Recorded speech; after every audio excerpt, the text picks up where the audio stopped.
Unplanned pregnancies are a big problem in Kenya, and statistics show that about 3,000 women die from abortion-related complications in Kenya annually. According to Dr. Jean Kagia, the chairperson of Rescue Curators, meaning nests, some of the reasons that lead to unplanned pregnancies include peer pressure and misinformation. They have the internet, which is bombarding them with a lot of information. So experimentation with peer pressure is one thing. The other thing is there's a lot of ignorance. Many of them don't even know that if they go having sex, they are likely to get pregnant. And many of them come pregnant and they don't know they are pregnant. There are others who probably out of poverty, they have been involved, exploited, even by adults, where they pay for the sex. You see some girls who are in schools and universities who have the so-called sugar daddies, and they make extra money for that. Most girls who get pregnant at an early age, especially those still in school, are rejected by their parents and other dependents, which in turn forces them to consider terminating the pregnancy in order to get rid of the seemingly stumbling block in their lives. And they find themselves rejected. The person who was making them pregnant had no commitment to marry them. So the minute the baby is announced, they run away. And that girl is so scared even of going home, let's say she's a schoolgirl, to say I'm pregnant, she'll be rejected. And she's fearing that she might lose her school opportunity. So she'll be looking for a way of removing this offending factor. However, this is not the best solution to the problem, since other than being an illegal act in the laws of Kenya, abortion comes with a price to pay, a lot of complications both physically and psychologically. So you can see from this picture here, this is a baby in the mother's womb, for example. It's at different stages. This is the entrance to the womb. So if somebody is going to try and get this entrance to the womb, which is hidden right inside, by trying to get to this baby, they can injure the bladder where the urine goes, or they can go to the rectum where the stool comes through. And we have had girls who have been injured just trying to reach that particular point. They are injured. So when one later wants to have children, the pregnancy keeps on coming out.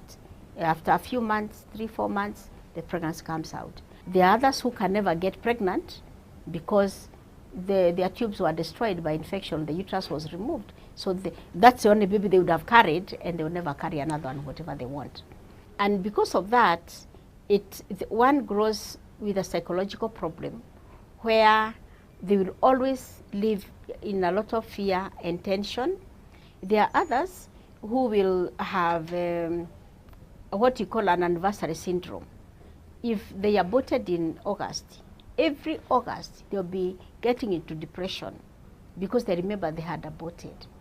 And others look for ways of sorting out their problem by getting into drugs and alcohol as a way of escaping, but it doesn't sort out. It is advised that parents appreciate their children instead of rejecting them in case of an unplanned pregnancy. That's why you find where girls are accepted and their babies are accepted, those girls reform better than the ones who are hated. They went and did abortion, and got another abortion, another abortion. And eventually, when they are not able to have children, they'll come and blame the person, the parent. Why didn't you stop me from doing that? Some people argue that with the current advancement in technology, there are safer ways of procuring an abortion, or they can opt to take pills instead. However, this is not safe either. If you talk about aborting with a pill, like now what people go buying in the streets, it has been found that even those ones give a lot of complications. Take a girl in our society who doesn't have good feeding, who is malnourished, their blood level is likely to be a bit low. You go and give them a drug which is going to cause them to bleed a lot at home.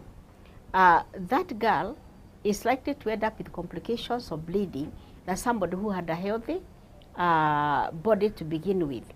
There is a difference between abortion and a medical case where a pregnancy termination is advised by the doctor to save the life of the mother. For that one where the doctor is deciding that this pregnancy must be terminated, it is on the issue of the life of that mother.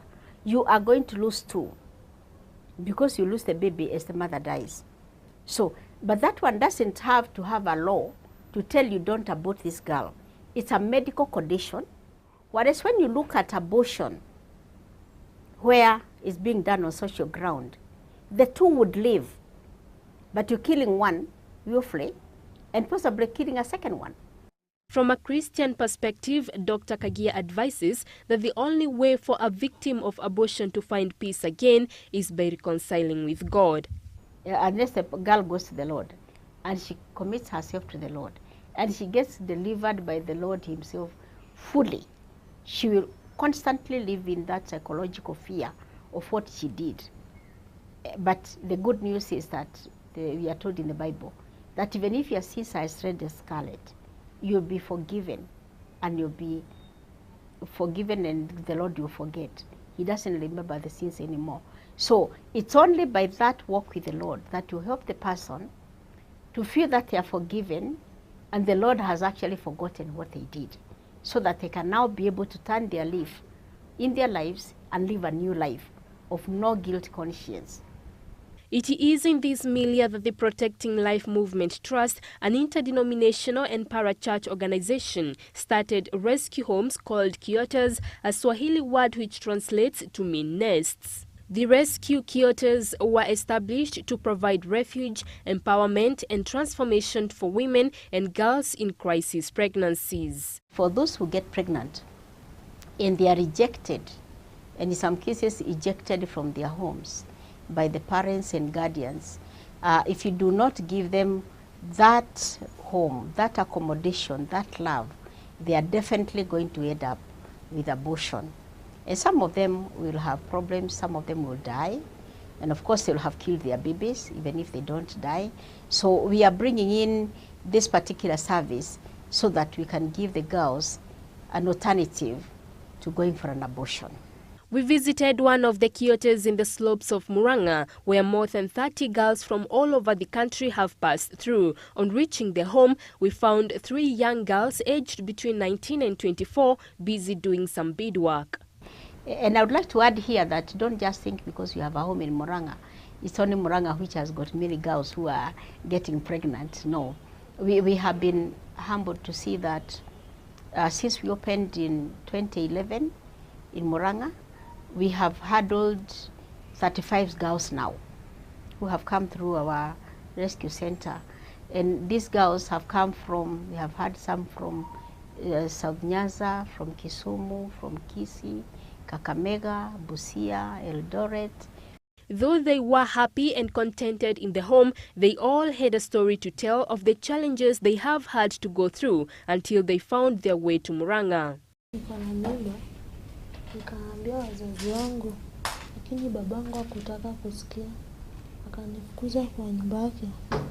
Nikakaa nje for 1 month. Saa pale mamangu anafanya kazi, kuna msichana mwenye aliletwa huko na mwenye hapo. Saa kuna venye walijua ku Google tu, ndio akaambia mamangu. Saa huyo mwalimu pale anafanya akamwambia ati kuna place Murang'a wasichana wenye wako na mimba huwa anakuja. Ndio sasa nikajipata nikaletwa huko, na tangu nikuje huko nimefurahi sana. Stress ziliisha, napata kila kitu yenye nahitaji huko kuliko venye nilikuwa sasa home. Mimi nilikuwa na hiyo fear kuambia mamangu juu sister yangu mwenye namfuata pia yeye ako na ball, na venye aliambia mama hazijaachana hata vile. Venye aliambia mama kulikuwa tu makelele kila saa kwa nyumba, sijui wewe nimekufanyia vitu shukuru, kinikupata tu kuivini hivyo na niletea. Sasa mimi nikakuwa uoga kuambia mama juu yes, najua nilifanya makosa, nilirush things. As a result of frustration and rejection, the girls contemplated such acts as abortion and suicide. However, thanks to their will to live and save their unborn babies, they found hope at the rescue kiota. Naona tu niko vizuri kwa saa hii. Sioni nikiwa vibaya, lakini nikishika hii mimba yenyewe nilikuwa yenyewe na fikra mbaya. Nilikuwa ninasema sasa niende tu sasa ni abort. Kwa sababu unajua kama hujakuwa tayari kungoja mtoto,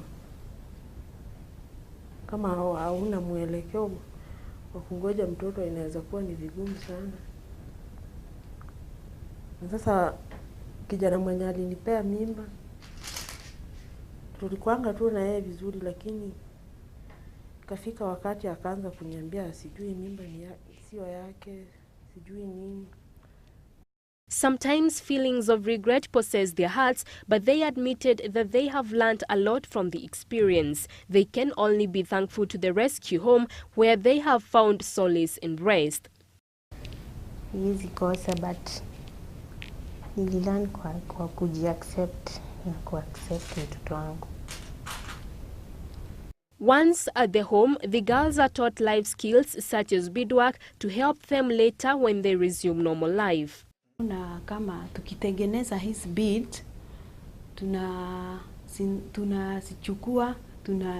zinachukuliwa na mwalimu wao, anapeleka huko nje. Anaenda kuuza, alafu akiuza, unaona wasichana wanapata kama chakula, wanapata vitu kama chakula, sabuni, mafuta. Hizi vitu tunajisaidia nazo. Alafu tuko na vitabu za skills. Tuko na vitabu 2 ya life skill manual na ya woman of worth. Wakisoma hizo vitabu wana change. However, Susan Wangari, one of the home attendants, raises her concern that the society is yet to acknowledge the initiative, with a mind that this venture can encourage more girls from getting unplanned pregnancies. Sasa wasichana kama hawa wakikuja, kuna wengine hata hawaoni kama ni kazi ya muhimu, ni kazi ya maana tunafanya. Wengine wanasema na hiyo rescue itawafanya wawe wanazaa, itawafanya wawe wanazaa watoto wengi kwa sababu kuna rescue. Na wengine wanawaona sio kama wasichana wa kawaida, sijui wanawaonaga aje. Kwa hivyo ningependa kusema hata society isiwachukie kwa sababu hata wao si wako na wasichana huko nyumbani. Protecting Life Movement Trust plans to open rescue homes in every county by 2020. But we have a vision that by the year 2020, we should be able to go to every county. As you see, at the beginning, it's a bit, the teething problems of starting a program. But now we have got the hang of it, and it will be much easier when you go to other places as compared to the original ones. It is hoped that the church, the government, organizations, and people of goodwill will support this initiative in order to save the lives of expecting mothers and the unborn babies. Josephine Wawira, GBS.